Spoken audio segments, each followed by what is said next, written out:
안녕하십니까? 자, 이번 시간은 화산에 대해서 보실 차례입니다. 지난 시간에는 이제 지진에 대해서 보셨고요. 자, 이 화산에 대한 부분은 시험 문제 이렇게 많이 나오지는 않습니다. 우리나라하고 이제 화산과 관련된 부분들은 아직까지는 그렇게 직접적이지 않다 이렇게 생각하시는 것 같아요. 지진은 기출 문제가 엄청 많은데 화산 부분은 좀 적어요. 거기 이제 화산은 거기 보시면 분류가 여러 가지로 나와 있죠. 10번은 거기 보시면 화산 폭발의 분류가 있고, 그 11번은 화산 활동에 따른 분류가 있습니다. 그래서 이제 화산에 대해서는 이 세 가지로 정리를 하는데요.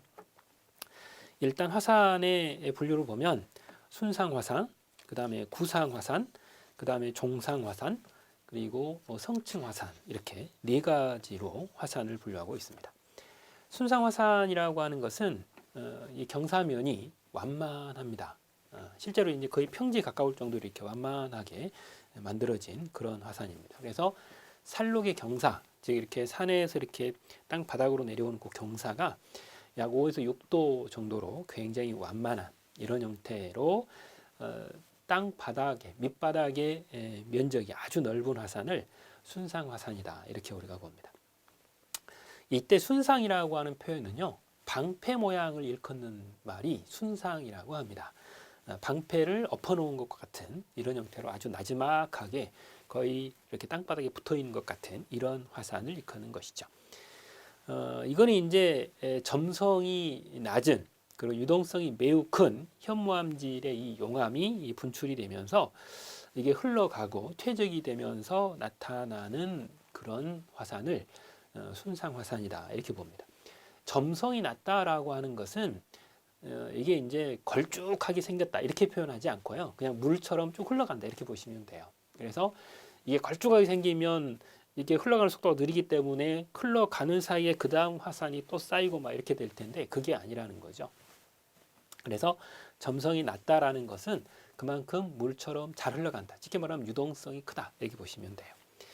그래서 주로 이제 현무암질의 용암이 흘러가기는 합니다. 그런데 이 화성 퇴적물 혹은 쇠설물이라고 하죠. 화성 쇠설물과 같은 이런 부분도 상당히 많이 불출이 되면 이 분화구 주변에 약간의 이렇게 치솟는 부분이 약간 생길 수는 있어요. 근데 어쨌든 간에 이 화산을 보게 되면 사진을 여러분들이 제가 이제 저작권 때문에 소개를 하진 않았는데요. 옆에서 보면 이렇게 낮아요. 이게 이제 지표면이고 이렇게 분화구가 낮게 되어 있고 이렇게 거의 땅바닥에 붙어 있는 형태로 이렇게 생성된 이 분화구 이런 형태가 순상화산이다 이렇게 봅니다. 이게 이제 점성이 낮기 때문에 바로 흘러가서 이렇게 생긴 거고요. 잘 흘러가지 않은 점성이 높은 이런 경우들은 어때요? 이게 흘러가는 사이에 그 다음 현무암 용암이 나와서 또 쌓여버리기 때문에 이게 쭉 올라갑니다. 그런데 여기는 그렇지 않다라는 거죠.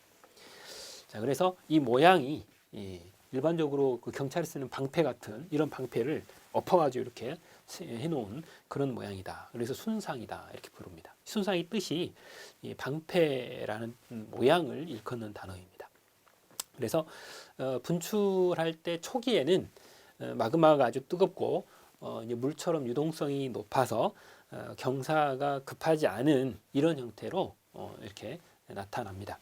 그리고 계속적으로 뜨거운 용암이 이렇게 분출이 되게 되면 점성이 서서히 좀 높아지기 때문에 이런 경우들은 상층부가 이렇게 볼록 튀어나오는 경우들이 생길 수는 있습니다. 이렇게 되어 있다.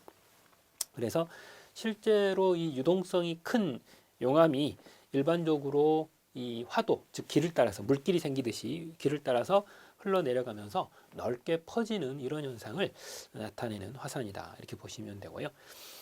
주로 이제 우리나라 같으면 백두산이나 한라산 같은 이런 경우들은 유동성이 큰 현무암이 흘러내렸을 것으로 예측을 합니다. 그래서 우리나라의 백두산이나 아니면 한라산 같은 경우도 순상화산으로 학자들은 분류를 하고 있습니다. 그리고 이제 대부분의 꼭대기에는 분화구가 있고요. 이게 커다란 분화구 같은 경우에는 칼데라라고 하죠. 이게 이제 만들어지는 것이 일반적이다 이렇게 봅니다.